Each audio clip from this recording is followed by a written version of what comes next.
Hi people, it's me, Anja. My pronouns all she and her, and welcome back to my channel for a new video. I decided to film a rant review for this book, Needy Little Things, like half an hour ago, just because I just filmed a recent reads video where I included this book in that video, but then I realized that I have so many more thoughts to talk about. So basically, first of all, if you didn't watch my last video, I didn't like this book at all. Second of all, this video contains spoilers. I know this book just came out a few weeks ago or something like that, so many of you might have not had the chance yet or the opportunity yet to read it, but I think that you should completely skip this book. But anyway, this is my rant review for this book in a little bit more detail than my last video. So basically, if you didn't know, this book is a YA contemporary, and it follows a young main character who's black, and it's set in our world where magic and fantastical things like reading someone's mind, or as the main character does, she can sense somebody's needs, hence the title, Needy Little Things, as thoughts basically, before the characters, the other characters, are even aware that they need these things. Does that make any sense? Anyway, since these thoughts are in her mind 24/7, it's very, very annoying to her. So she wears headphones, hence the cover, and basically to a point where either she gets migraines or the need goes away once she fulfills it. You know what I mean? And basically what I'm trying to say is this book is not an urban fantasy or anything like that. Basically her abilities are kind of family traits. It's That's So Raven, if that makes any sense. In the sense that Raven Baxter lives in a world where she can see the future or glimpses of the future, and her grandmother, I believe in the TV show, also is psychic, but no one else in her family is. I don't know. I need to brush up on my That's So Raven knowledge. I haven't actually watched the entirety of that TV show, but I've seen the entirety of this spin-off, I think. Or I've seen at least half of the spin-off, for sure. Anyway, all that to say, basically to explain the context of this book, the main character has these fantastical magical powers, which in my opinion are very underdeveloped, and also it says that she has ADHD as well, which makes her inattentive, basically. And so she wears headphones at school because, again, hearing all these thoughts and receiving all these people's needs telepathically is very, very annoying and overwhelming, I'm sure. So she has an IEP in school for that, in the sense that, the school, I don't know, the school thinks that she has ADHD, which she does, but I think the disability representation in this book is extremely underdeveloped because it's mentioned briefly one time to justify why she's allowed to wear headphones at school in class. Does that make any sense?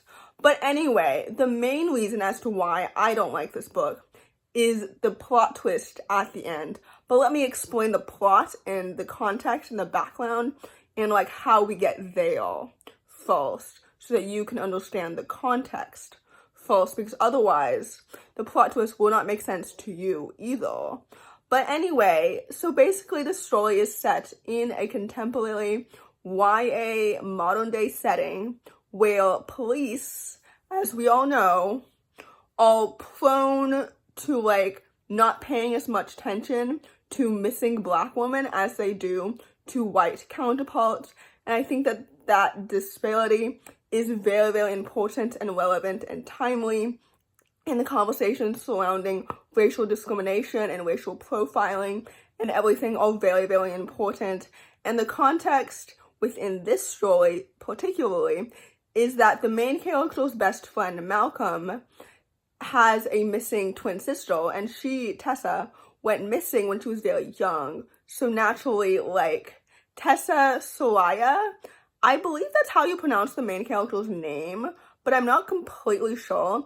And Malcolm were basically all childhood best friends, but then Tessa went missing when she was younger. So anyway, now, when the story is set, the main characters' trio of friendship are Deja, Malcolm, and Soraya. And they're all best friends, and it's a nice little, like, platonic trio. You know what I mean?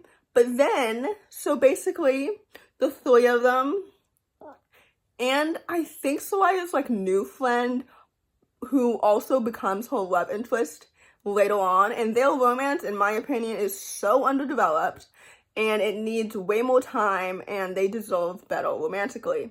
But anyway, Deja goes missing, basically, after this music festival, and I think of the ways in which, like, this storyline ends pissed me off so much.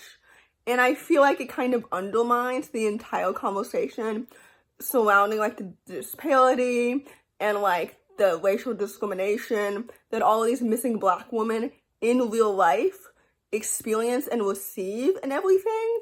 Does that make any sense? I feel like it doesn't if you haven't read this book.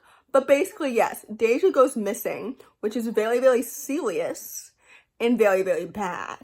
And, like, basically, it's revealed in the end that Malcolm and Deja faked Deja's disappearance and planned it to prove a point that the amount of media attention that missing Black women receive and other women of color is completely different to missing white women, which, don't get me wrong, is completely true.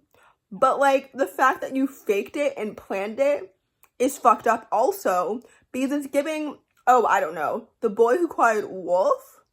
I don't know. It pissed me off so much. And I felt like I said before, that it undermines the entire conversation and the entire, like, meaning and whatever behind it. Like, what? I understand that Malcolm is frustrated at the system and the ways in which police treat Black people, absolutely. I, too, am frustrated at the whole system and everything as a Black person existing, everything. But, like, I don't know. I hated that delivery. And I also hated that Soraya, like, not forgave him, but, like, they'll celebrate at graduation together. Why are you two still friends? I would not be friends with him still. Like, I understand kind of, like, not turning him in or anything like that, but, like, I would not be friends with him still. I just, like, it doesn't justify anything, I think. And, like, I don't know. His means, like, it's just not justified. It's not delivered well. I just felt like it was kind of insensitive to the entire lesson, the entire meaning that she, the author, was trying to, like, say. You know what I mean? I don't know if that makes any sense at all. And I feel like this sounds like it was filmed in a very rushed type of way, and it was, because I have to leave soon for work. But basically, like, I just hated this book, basically. With the ending, it felt very underwhelming and very, like, I guess insensitive to the entire thing. So basically, I don't know if anything I said made any sense at all, but that's my rant review for this book. I didn't like it very much, but I will say I did like, I don't know, Soraya's, like, family dynamics, her relationship with her brother and her mom and everything. I just hated how, like, Deja's disappearance was handled and revealed. That plot twist, it took me by surprise, but, like, in a really, really bad way. So anyway, there you have it. That's my opinion. And yeah, there you go.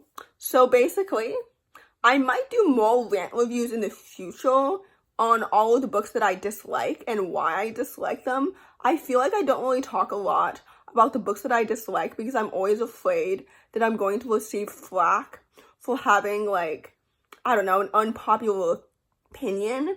But I don't really think that my opinions are really that unpopular, because that implies that all the books that I'm talking about are super popular, and they're not. You know what I mean? But anyway, I think there are so many better books out there that do talk about racial discrimination and racial profiling and everything. So anywho, with that said, if you enjoyed this video, please don't hesitate to give it a big thumbs up, comment down below the tulip emoji if you made it all the way to the end of the video. Thanks for watching, and subscribe to my channel if you're new, and I'll see you next time. Bye!